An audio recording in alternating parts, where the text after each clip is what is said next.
So today I'm joined by Van Davis and Johnny Vines. If you guys would introduce yourselves and tell us why we're talking to you today. I'm Van Davis. I used to be the director of the Southwest Alabama Police Academy at Faulkner College. I'm Johnny Vines, and I was the bookkeeper and secretary. Okay. So, tell me, so Van, it's my understanding that you were there from the beginning with the Southwest Alabama Police Academy, with the establishment at Faulkner. Is that correct? I came in class number 3. I guess you could say yes from the beginning because it was actually getting started. I think they'd had 2 6-week classes before I got there, but I was the first assistant director as such. And so what year was that? It was 1973. And so can you walk us through the establishment of the different community colleges? Be glad to. When the Alabama Peace Officer Standards and Training Commission Act was developed, APOST as they referred to it, and it brought about a certification group that was going to oversee the operation of 4 academies in the state of Alabama. Yes, sir. You have got to consider at that time the only academy in the state of Alabama was located in Montgomery. It was a Department of Public Safety academy that could train outside personnel. And you look at a state the size of Alabama and 67 counties, what you had was a situation where if you were from a small town, you would not get any type of police training whatsoever unless you put your name on a list. And then maybe 2 or 3 or 4 years later, when they had an opening in one of their existing academies that they would run like 2 or 3 a year, they would probably bring one of you into that class, somebody from your department. So after 71, with the establishment of these different schools, did you have to be APOST certified before you could go to be employed as a police officer, or were these guys who were sergeants with 30 years, they were just kind of grandfathered? We were grandfathered. Now, when APOST, the certification committee, APOST, when they came into existence, they had an executive secretary named Walker Hobby, and he had a secretary, and he had a secretary that worked a clerical person. A clerical person. And they, in turn, went around the state. They went around the state. I think they went to the city League of Municipalities or whatever, and got the number of people that were trained, that were working as police officers. I was working with the Opelika Police Department at that time. So what was your position there? I was a patrolman. And had you done any training officer type stuff before? I had a lot of training in the military, but okay. I was an exception. What I was a grandfather, and they issued grandfather certificates. In fact, I've got one on my wall at home that shows that you were in service performing as a law enforcement officer at the time that this act came into effect, and you were grandfathered in. So anybody, if you moved here from Georgia and had been a sergeant, you had to go to APOST, or do you think they'd be grandfathered too? I know that's kind of a curveball, but they would have been grandfathered going. They would have been grandfathered if they went to that when they. Let's say Evergreen's where I'm from originally. Yes, let's say a guy from Georgia came to Evergreen at that time, and he was a police officer. He would have still been grandfathered, regardless of his training and all, because he was working before that act. I got you. So tell us where the first 4 police academies were established in what year, if you know. In 1972, they all started operation at one time. I think it was August, September of that period, because, as I said, I wasn't in the first 2 classes that started up. But the fact is, they started about that time, and there was one located at the University of Alabama, Tuscaloosa. There was one located at Faulkner State College in Bay Minette. There was one located at the Enterprise State Junior College in Coffee County, which is over near Dothan, the Wiregrass area for your listeners. And then at the same time, there was one in Jacksonville at the academy there. There were 4 academies, and there were regions that were broken down, as I show you on this sheet of paper. Yes, sir. And we'll have that on our Facebook page for people to look at. Okay. Anyway, that was there, and they were put there for the simple reason it was the most cost-effective way and probably one of the best operational programs that was ever developed because they divided the state into sections. Into 4 quadrants. 4 quadrants. Those quadrants did not train city departments. At that time, there was a Mobile Police Academy. Okay. It really wasn't operating as such then, but there was that academy. It wasn't doing a lot of training, is what I'm saying. They got an excellent facility now. The thing about it is there was Mobile, there was the city of Montgomery, there was the city of Birmingham, and there was the city of Huntsville. Okay. Those were the bigger cities at that time in the state of Alabama. And they had their own training center where they would train municipal officers for their own force. For their own force. Okay. Now, what occurred was they were looking for a program that would serve these outlying regions. Now, you look at this area that we're in, what is what you call Southwest Alabama. And we're in the very south of Southwest Alabama, right? Yes, right. They picked Faulkner College, just like they did these other locations I've said, for the following reasons. They had dormitories, they had a cafeteria, they had physical fitness areas for people to work out, things of that nature. I remember seeing the old obstacle course down at the track. Right. When I was in high school, we'd go down there and run that. Yeah. Yeah. We'd had to run they all had to run the track, and I meant the obstacle course and run laps and all that to certify. You also were given continuing education credits. So did they get? It's my understanding they got something like 6. They were dual enrolled in Faulkner if they went to SWAPA, and they got something like 60 hours. 16 hours. 16 hours. 16 of hours. college credit. We were all quarter then. Right. When I was there. Auburn was still a quarter when I went. Yeah, it's like believe it or not. Yeah, I know what you mean. So my understanding is, just looking from a legal perspective, okay, the act that created APOST under the Code of Alabama is 362144, 362145, and 362147.1. This law was not amended until 2010. And this law says that you guys are to be paid by the colleges and that you're to be public employees under the state retirement system. Correct. Is that your understanding? Yeah. Yes.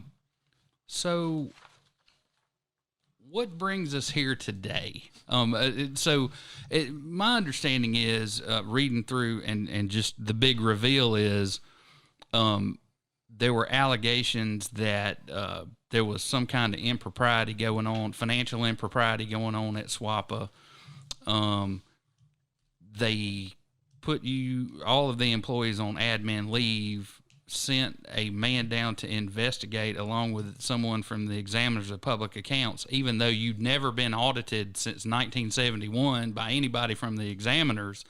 They find one issue and they shut the whole school down. Is that right? That's exactly what they did. That's the nutshell of the situation. So my question is, and it's my understanding that this was a tactical move by the APOST board to go in and it's my understanding the first takedown of a school was in Tuscaloosa. Am I right about that? Correct. So tell me who was running the school, who was running APOST, how did that happen, and then and it's my understanding they went from Tuscaloosa to Jacksonville, did the same thing, and then the same playbook down here in Bay Minette. Is that right? Correct. So start at the beginning and tell us who was in Tuscaloosa and how all that happened. Ron Hope was in Tuscaloosa, and they ran all the regional academies. And when I use that, this is what we always referred to as the regional academies. All the regional academies had a director, they had instructors, and they had a secretary and, secretary, bookkeeper, however you wanted to utilize these people. Yes, sir. And in our case, we were operating no differently than these other academies were. We operated beautifully for years, interrelated with each other. And so my understanding is that you got a paycheck from Faulkner State Junior College. All of your employees did. And they did all the withholding and everything they were supposed to, and paid your taxes for you, and did all that. And at the end of the month, Faulkner would send an invoice over, and you'd repay them out of APOST funds for your staff Is that how it functioned? Correct. All these academies work that way. So the same with the Tuscaloosa Academy. Those people were quasi public employees under the University of Alabama system. Correct. Okay. So tell us, when did Alan Benefield come there? Was he involved in this first takedown? Who was the investigator? How did it all take place? Alan Benefield came to the academies in I would like to say somewhere around 19.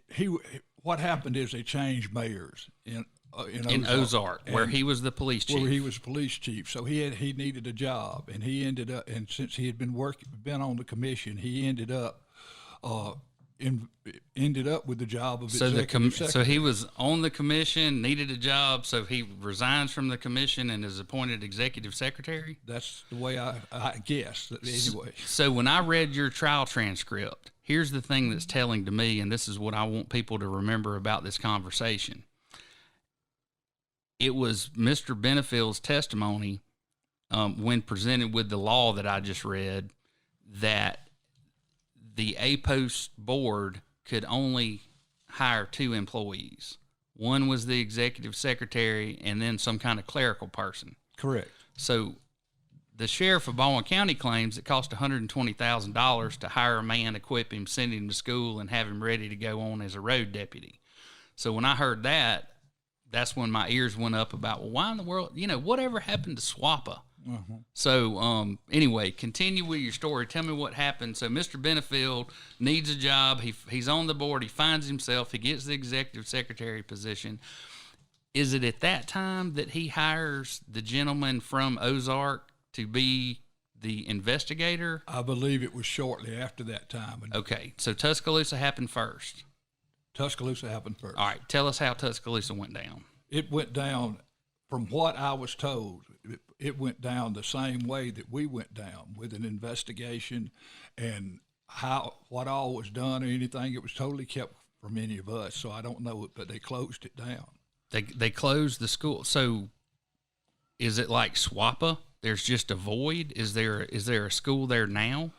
They moved the program to the Tuscaloosa Police Department training facility. They have a police academy in Tuscaloosa. Okay. But it's not associated with the university anymore. It's not associated with the university, as I understand it. Okay. So let's move on to Jacksonville. Who was running Jacksonville? Jacksonville was Joe Sparks, and he was a former chief of police I want to say Jacksonville, or a former chief somewhere in that immediate area, and he just quit. He showed up at a commission meeting and stood up and said, "I quit." He said, "I've had enough. I've had enough. I quit." And so what happened to his staff and all the people there?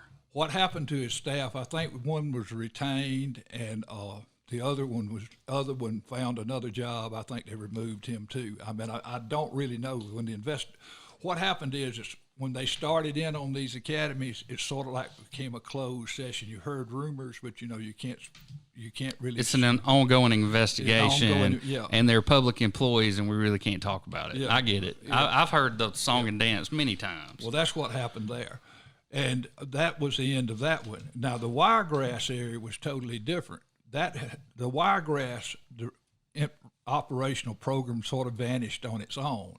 It vanished on its own because it became the Enterprise Driving Academy. They chose to go over and do training. They then moved SWAPA to a branch of my operation, went over to Houston County and started training basic classes out of Dothan. Okay. So we were training all of South Alabama at this time.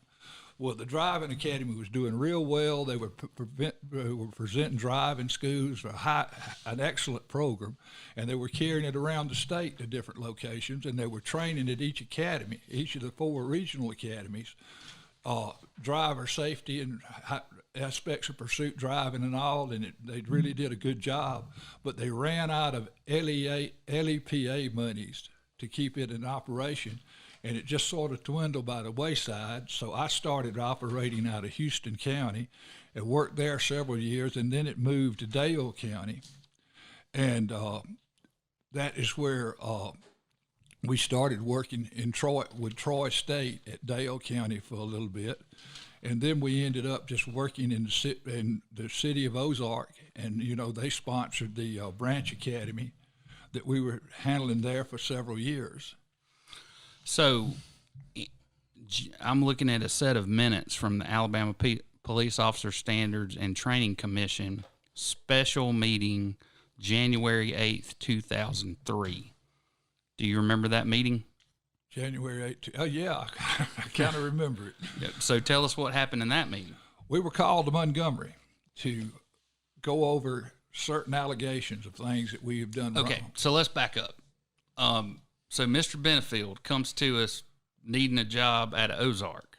Mm-hmm. Now, it's my understanding that he took money appropriated for SWAPA and hired the assistant chief of police on as an investigator with a post in violation of their enabling law. Is that your understanding? Yeah, I didn't realize he was an assistant chief of police, but he evidently was. Well, I always thought he was just chief of detectives. But. Okay, maybe he was. Yeah. I'm spitballing. Yeah, okay. I'm looking at notes that I made 3 weeks ago. So, so did he come down and investigate prior to this meeting where you got called up there too? He was in the general area, but no. Yes, he did. He came in and asked for papers. Yeah, he came in and asked for paperwork and stuff of that nature, but he went through my records. Okay. Yeah, that's took right. them in the other room, went through them, left, went out to the van, called Mr. Benefield, told him he saw some red flags. Okay, and does he? And you don't know what kind of red flags he's talking about? No. Then was he looking at payroll information? He was looking at.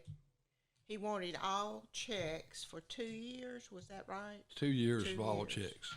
And I gave them to him. And he went to the back. He stayed back there, I don't know, 3 or 4 hours. Left, went to the van. And in the meantime, dropped some of my paperwork in the parking lot, left and went to Montgomery, and shortly thereafter we were called to come to Montgomery. And you had to go pick your own paperwork up out of the parking lot? And this was a chain of evidence, apparently? It was. Yes, it was. He walked out the door with paperwork and all. Okay. So then you get called up here on January 8th, 2003, and they say what? You're on admin leave? Well, they called. Benefield had a unique way of handling commission meetings. He would, they would meet, he would talk, and then you were called in. And when you were called in, they were basically listening to whatever went on, and, everybody tried to talk at one time, things of that nature. And finally they got around to saying, that we think this. A bunch of chiefs and sheriffs who are used to having the floor. Right. Right. They were basically got around to the fact they're saying we found some wrongdoing, and I basically asked what's the wrongdoing, and they discussed a land sale that we did on Pistol Range property, and I said, we've got records on that. Everything was fine. But I wasn't worried about anything. I was very mad at that point, but I wasn't worried about anything because I knew we hadn't done anything wrong, and I figured it would all get ironed out. But at any rate, during the course of that meeting on January the 8th, he ended up removing both myself and Johnny Vines. And so who was left at SWAPA? Debbie Bullman. Okay, and Debbie is still employed by the county? Yeah. Is that right? She works down at the sheriff. Her office is at the sheriff's department's pistol range, which they're now calling A Post Baldwin County. Oh, did you know that? I knew she worked at the sheriff's department. Well, so range. I'm sitting here looking at the Education Trust Fund appropriation comparison sheet for 2020, Senate Bill 199. And on it, under line 300, is Alabama Post Commission Law Enforcement Academy, space Baldwin County. And there's $90,398 appropriated. to APOST Baldwin County. Wow. Any idea what that could be for? Because my understanding is the young lady that used to work for you is now being paid by the county.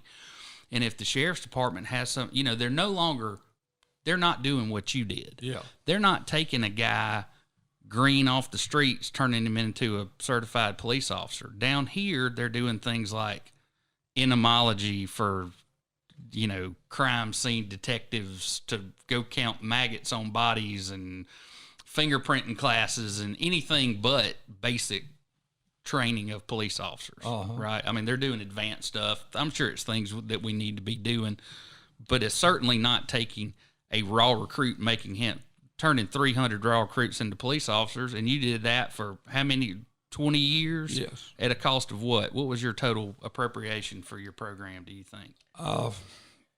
Maybe we got as high as 80,000 once, didn't we? We got special education trust fund money, and we got court cost money. And combined, maybe 400 grand. I'm talking about I'm talking about like people paying to come to the school, and I'm just full tilt revenue, everything, probably 400 grand is as much money as I could find on the books. And of course, I can't find a budget online for 2004, so it was hard to look. But best I can tell, you were turning out about 300 police officers a year for about 400 grand, all told, including them paying to go there. Yeah. And so, what are we getting for 98 grand? Certainly not what we were getting before. And this was money that was appropriated for the region, right? So that we'd have somewhere to send folks. Yes.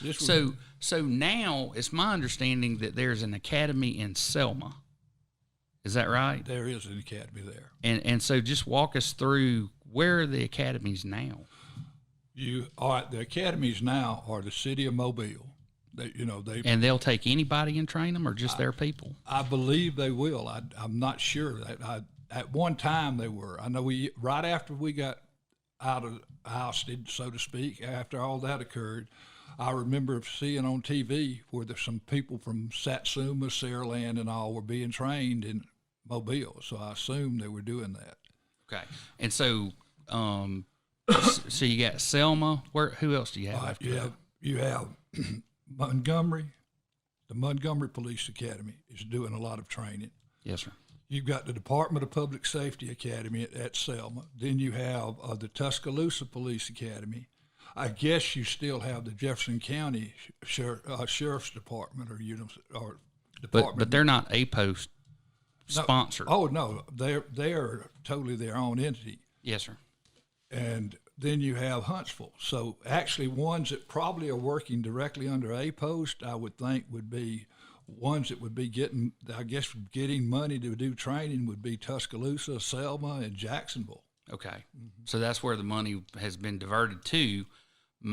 Another question I have is, and I don't see anything in this new law that was amended in 2010 that says that they can have any more than 2 employees as they originally could have in 71 or whenever they were enabled. All right. So who the heck's paying these 9 people that work up in Montgomery at APOST? I stopped by their office. They're in the same building the Ethics Commission is in, and the Public Service Commission. So I stopped by their office the other day. There were people everywhere. Alan Benefield wasn't there. Surprise, surprise. It was 2:00 in the afternoon on a Tuesday. Yeah. I'm sure he's hitting golf balls somewhere, but he sure as heck wasn't in his office. So let's get back to your trial. Yeah. So it's my understanding that they put you on admin leave. Benefield comes back down with this lady who works for the Examiners of Public Accounts. And I just happened to have her, the transcript of her, of her testimony, direct examination. And by the time, so she came in and did the audit in 2004?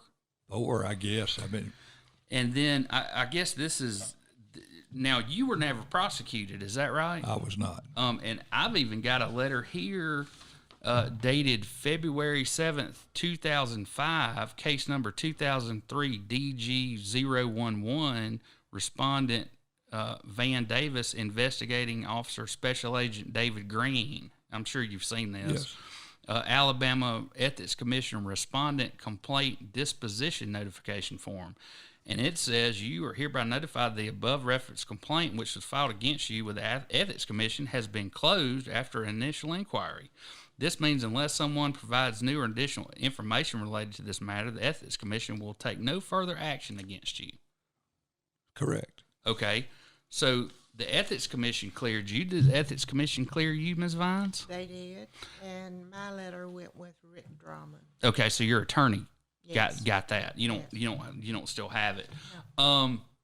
So if you're cleared by the Ethics Commission, who decided to prosecute you?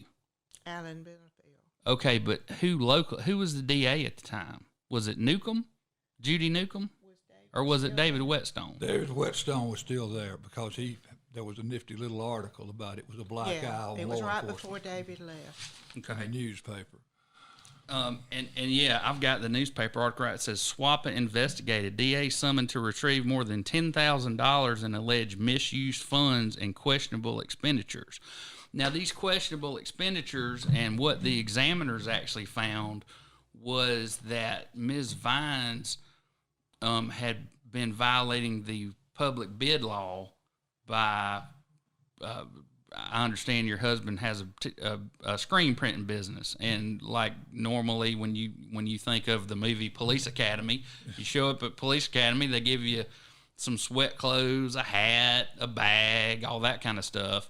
And I guess you guys have been unknowingly violating the public bid law by buying things from your husband's company, which was absolutely a violation of the bid law. Nobody's ever disputed that. What I've never heard of is the examiner's coming in for the first time in 20 years, finding a violation like that and shutting the whole damn thing down over one violation. Correct. I mean, have you ever... I've been in public service since 97. I've never heard of that happening before. I have never heard of that happening, and I didn't think it was possible that it could be. So, but you got Benefield. So that's what happened to y'all. I guess you could say that. So the other interesting thing about the testimony in front of Judge Kittrell here of Brenda Taylor, when they asked her, initially, please tell us your name, where are you employed? Do you know where she was employed at the time of Ms. Vine's prosecution? The examiner's office, I thought. No, sir. She had been given the job of chief financial officer at Bishop State Community College. Do you think that might have been some kind of reward? Huh. I mean, you're an examiner for 20 years, and the next thing you know, you're the CFO over at a major junior college. Looks like pay to play for me. I don't know her. I know she's not still there as CFO. I called over there, and they weren't aware of her existence. So besides what happened, any explanation you can think of as to why they wouldn't want a police academy in Southwest Alabama? I mean, was it duplicative? It seemed like a fair amount of money to turn out our police officer needs in the state. It was the most cost-effective program they've ever had for training. And the APOS board was never created to run schools. It was created to have a bunch of cops on it who knew the accuracy that a police officer needed to be able to fire his weapon, or know when to draw it, or know what the procedures are when you pull somebody over, when to call for backup, these types of things. It was never envisioned that they would be directly running any of these institutions. It was never started out where they would be running anything. And so so I'll say it if nobody else will. I think Benefield's empire building. He went from 2 employees to 3 employees. Then he went in and took over all these schools, shut them down, reappropriated money. And like I said, as far as I can tell, they got 8 or 9 employees up there, just looking at their website. Mm-hmm. Now, they may not all be there in the Montgomery office, but they got a sizable office suite for nobody to be in it. Let's put it that way. That's a large office suite. So just give me the give me the 20 seconds of how you feel you were treated by the state of Alabama after how many years of service? 30. All I can say is it changed my whole outlook on life in respect to justice and the system as it is. And, well, and so, and just, you know, looking back at the transcript of the trial, yep. I'm sitting here thinking, what's the end game here? Okay, they find a violation. I've had violations before. I used to be a county administrator, and my job depended on getting a good audit from the examiners. Yeah. And sometimes they'd find something and say, hey, man, you screwed up here. And I'd have to go to my bosses and say, hey, guys, the examiners found this and I screwed up. Nothing we can't cure. But if they'd have walked in and said, Mr. Steele, you're personally responsible for this, you know, whatever, and you're, you know, we're going to prosecute you, that's just not something that happens. Well, all I know is when that happened is you immediately grab a lawyer and you go for it. You either stand your ground or you knuckle under, and we didn't knuckle under. We tried to fight it. Yes, sir. And so, so you were never prosecuted. Is that right? I was never prosecuted.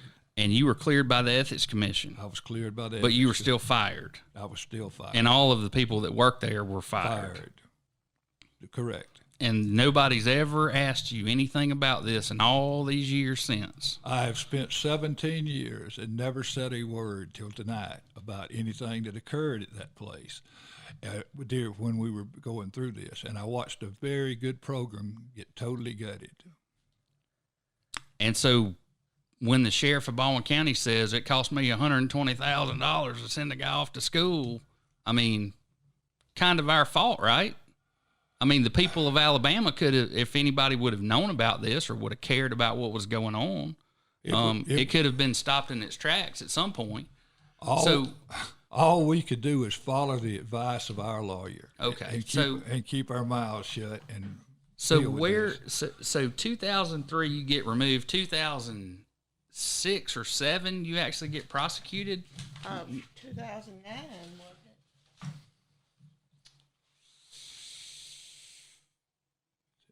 it? It's an 05 case. They filed it in 05. They may not have heard it until then. I didn't.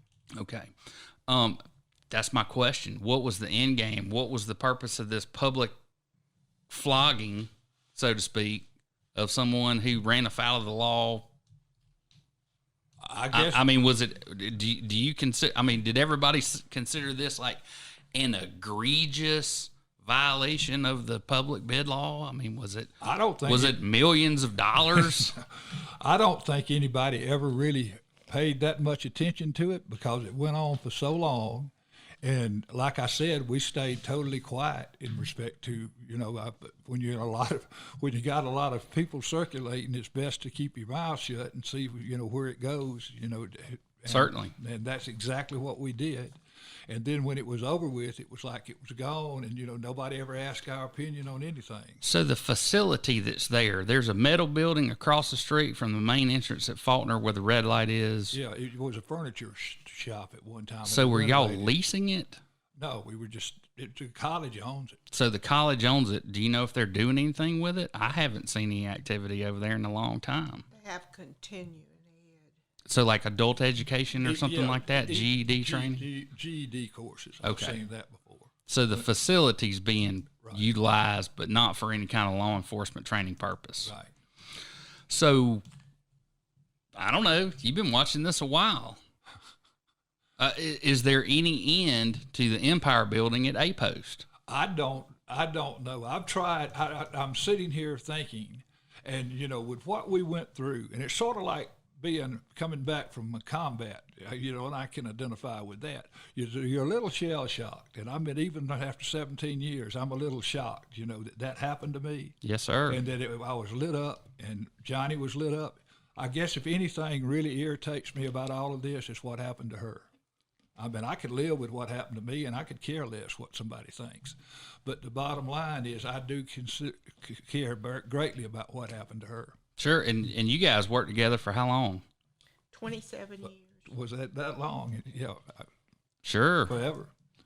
I mean, she went through audit after audit, and it was spectacular, the stuff that we were able to say. We went down to something like $125 one year. That expended most of that before we got our next funds in. Yes, sir. And the books were perfect. We never had an audit exception when we were dealing with all that federal funds. We dealt with reserve training and never had a problem with it.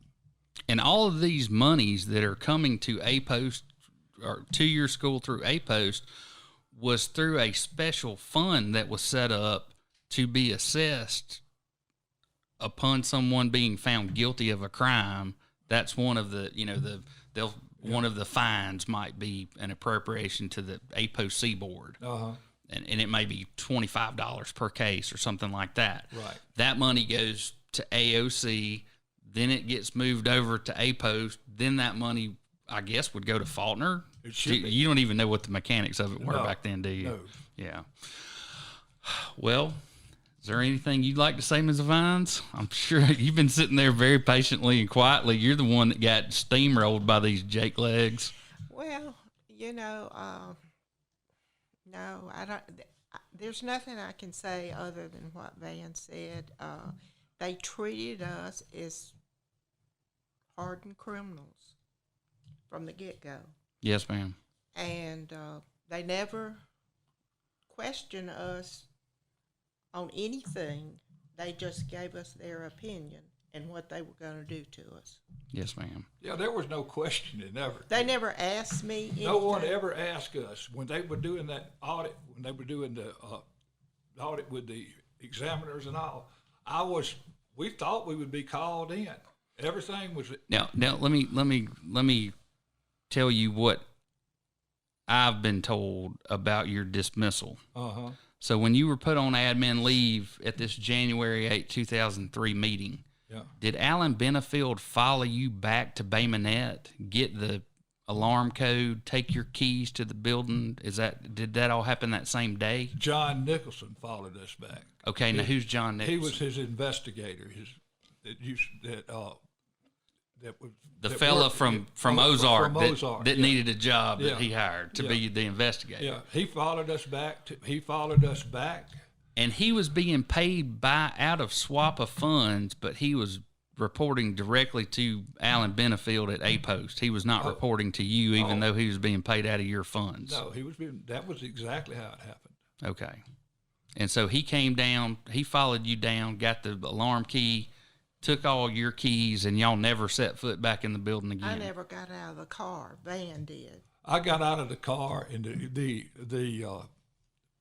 alarm system, buttons that you push and all were set up in the corner. He opened the door just wide enough that I could reach my hand in and point out the numbers. I mean, like I couldn't even get just past my elbow, and said, "That's all I need from you." And I said, "Well, that's fine, because that's all you're going to get." That was my exact words. And walked away. Fair enough. Yeah, and walked out and never walked back on. Probably the most gentlemanly thing I could have said in my life at a moment like that. And can I say that Van had a lot of Civil War paintings in his office, and he was never allowed to go back in there. Yeah, none of the stuff that was in So if I do get a meeting with Benefield and there's a bunch of Civil War prints on the wall, we know where they went. Yeah, we know where they went. And we had a lot of airplane, World War I vintage airplane prints and all. We wanted the place to look good, and we wanted it to be a learning institution. We didn't fix it up with 500,000 plaques and all law enforcement sayings and all the other stuff. It was a school. It was a school. That's exactly how I approached that thing. And, Yes, sir. And I would do it the same way again. And I handled the thing. We were very, very professional, but I mean, I handled it in a very relaxed manner, much like I did a squadron in Vietnam. I mean, I treated them with respect. They treated me the same way, and it worked real well. Yes, sir. Well, I sure hope that when people listen to this, they understand that terrible things can happen to good people. Yeah. Well, I sincerely appreciate you giving me the opportunity to say something about it. Well, and thank goodness the technology came along where we could do something like this. Yep. You know, we've been going for 39 minutes, and I'll guarantee you there are people out there that'll listen to all 39 minutes of it. That's good. Well, I certainly appreciate your time, and I hope y'all enjoy it. We'll load it up at the end of our next episode and just let it run. Anybody wants to listen to it is welcome to. We're going to load your some of these exhibits for sure, and in particular the 2020 education budget, and also this map that shows where the where all these facilities used to be located. Yeah. And it certainly seemed to work well for a really long time. And I don't know why we throw the baby out with the bathwater and let a guy who knows nothing about running anything run all of the schools in our law enforcement training facilities in our state. I don't get it. It's amazing. So, who all was responsible for the prosecution of these people? Former District Attorney David Whetstone, former District Attorney Judy Newcomb, former Assistant District Attorney, current State Representative Matt Simpson, Sheriff Huey Mack, Alan Benefield, A-Post Board, John Nicholson, A-Post, and the Chancellor of the Secondary Education System was Bradley Byrne, who is now representing us in the U.S. Congress. So I hope you enjoyed the episode. We'll try to bring you some things like this again in the future, and stay safe. There's still a pandemic on you, dipshits.